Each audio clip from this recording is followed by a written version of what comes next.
Good afternoon and welcome. First of all, let me thank the NGA for inviting me to speak today and for hosting this virtual cyber summit that is so very important. As you know, both Governor Hutchinson and I are co-chairs of the NGA's Cyber Resource Center. I personally want to thank him for taking a leading role in today's event and for serving as vice chair of the National Governors Association. I was fortunate to host this same conference in Shreveport, Louisiana in 2019. There is tremendous value in bringing a community of state leaders, emergency managers, and cyber experts together from around the United States. Since 2012, the NGA Resource Center for State Cybersecurity has served as the premier partner for governors and state agencies seeking to implement best practices in cybersecurity. Many thanks to Jeff McLeod and his team, everyone attending, and our cybersecurity champions for contributing to the success of this program. Today, I want to share with you some of the work we are doing in Louisiana in cybersecurity that may be helpful to strengthen cybersecurity efforts in your states. While there are many things we are doing to address cybersecurity, I believe two of the most critical actions that I took as governor were establishing the Louisiana Cybersecurity Commission and developing a statewide incident response plan. I've been governor since 2016, and in December of 2017, I established the state's very first Cybersecurity Commission through executive action. This commission helped me realize how vulnerable we were at the time as a state, both in the public and private sectors. The two chairmen I recruited to lead the commission are Craig Spahn, the director of the Cyber Innovation Center in North Louisiana, and Major General Glenn Curtis, who was the Adjutant General of the Louisiana National Guard at the time. Glenn has since retired, and I appointed Brigadier General Keith Waddell as Adjutant General and co-chair of the commission. They are doing an excellent job, and I'm grateful for their leadership. The 15 other commissioners are comprised of members from my own cabinet and other cybersecurity professionals from the public sector, private industry, academia, and law enforcement communities. This talented team of professionals is doing extraordinary work.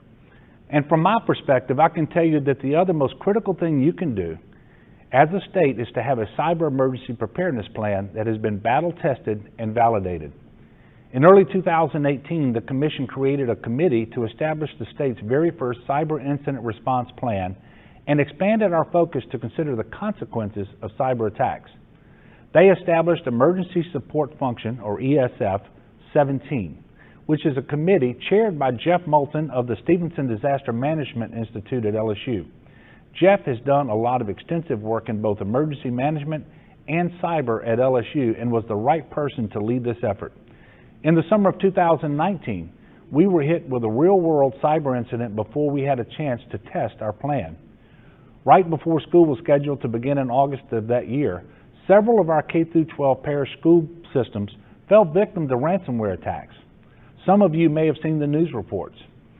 I believe that if the Cyber Commission had not developed the ESF 17 committee and plan, we would not have been able to respond as well as we did.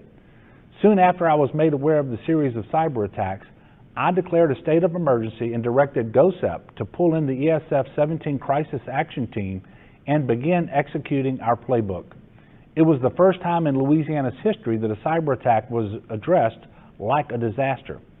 The declaration allowed us to activate the state police, Office of Technology Services, and National Guard cyber teams. It turned out that 5 of our K-12 school systems were compromised badly. They suffered a total loss of their entire networks and enterprises. By mobilizing ESF 17, the state not only recovered those 5 parishes that had been adversely affected, but also prevented 7 more from being totally wiped out. I cannot begin to tell you how important the role of the National Guard was to this response. With the help of the Guard, schools opened on time and agencies were able to get back to work. I really hope that my testimonial today offers some insight that can help other states. And my director of GOSEP, Jim Wascom, stands at the ready to help you should you need assistance. And before I leave you, I'm very excited to announce the results of the high school cyber competition that was held earlier this month. My administration, the NGA, Cyber.org, and the Cybersecurity and Infrastructure Security Agency once again teamed up to host this national competition. I'm really pleased to tell you that it was developed by Cyber.org, headquartered in Bossier City, Louisiana, which has a mission to provide resources and professional development to K-12 educators. According to CyberSeek, there are more than 500,000 open cybersecurity job positions in the United States, but there is a lack of cybersecurity training available to our schools. Kudos to cyber.org for doing an incredible job addressing this issue, and I encourage states to embrace programs like theirs. Now, the moment we've been waiting for. We had a total of 1,425 students from 43 states compete this year. In 5th place, Sean Bell from Bossier Parish School for Technology and Innovative Learning in Bossier City, Louisiana. They will receive a $500 technology award. In 4th place, Ramie Kasabali from Bossier Parish School for Technology and Innovative Learning. The school will receive a $750 technology award.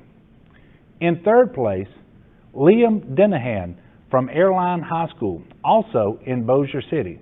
Congratulations on receiving a $1,000 technology award. And in 2nd place, Carter Costic from Red Bank Regional High School in Little Silver, New Jersey. Red Bank will receive a $1,250 technology award. And finally, in 1st place, Ethan Ho from Franklin High School in Elk Grove, California. Franklin will receive a $1,500 technology award. So congratulations to these teams. Stay interested in cybersecurity and please consider joining this important profession. Enjoy today's conference. God bless everyone, and God bless the United States of America. Thank you, Governor Edwards. I want to thank our sponsor for the high school competition, the Cyber Youth Apprenticeship Initiative, CYAI. To hear more about CYAI and their mission, I am pleased to introduce Mark Willett, Senior Director for Workforce Innovations and Commercial Markets at ICF. Thank you, Maggie. We at the Cybersecurity Youth Apprenticeship Initiative are excited to support NGA's high school cyber competition. At CYAI, we support young people in exploring cybersecurity careers with the goal of registering 900 apprentices by 2024. To learn more about the Registered Apprenticeship Program, or CYAI, you can follow us at cyai2024.org. Again, we are excited to partner with NGA on this critical program, and now I turn it back to Maggie. Thank you, Mark. And now we have a very special treat for our attendees where all of the high school winners have sent us a message.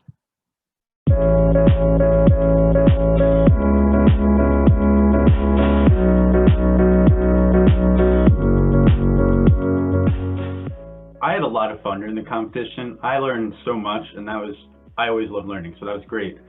One of my favorite parts, like specifically about the competition, were anything involving the 3D printed challenges. I thought that was super interesting. I never saw anything like that before. And I just liked how in general, it kind of challenged your thinking. Solving the challenges, kind of the adrenaline of watching the leaderboard as people were catching up, passing me, and as I tried to solve more challenges. And I think I learned a lot through the experience, so I think that was a big takeaway. My favorite part was how challenging and unique the questions are, because it really challenged not just what I know, but things that I need to learn. And I learned quite a bit along the way, and it really expanded my opportunities and what I was interested in. My favorite part of the competition was definitely immersing myself in the questions and the challenges. Like every day I'd wake up and I'd wait till 8 when the challenges would drop, and I'd literally spend hours looking at these questions, hours trying to solve them. It was overall really fun. I learned a lot that I really didn't know before, and I just had a blast.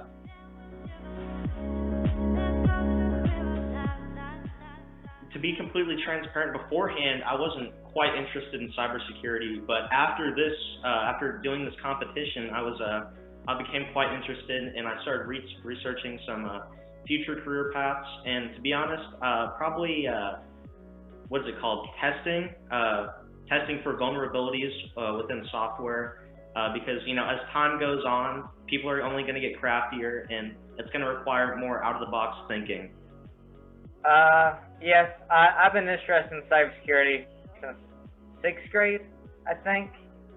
And I've always wanted to be like cyber analyst. So cybersecurity is definitely one of my passions. I really do have a lot of passions. I'm not exactly sure where I want to pursue. I am a junior. It's things I should be thinking about, but you know. In terms of its career, I really am fascinated by the idea of defense, and especially defense through the lens of an attacker. So, attacking ethically in order to probe for any weaknesses in a defense system, and then implementing an adequate response in order to defend the company or any entity.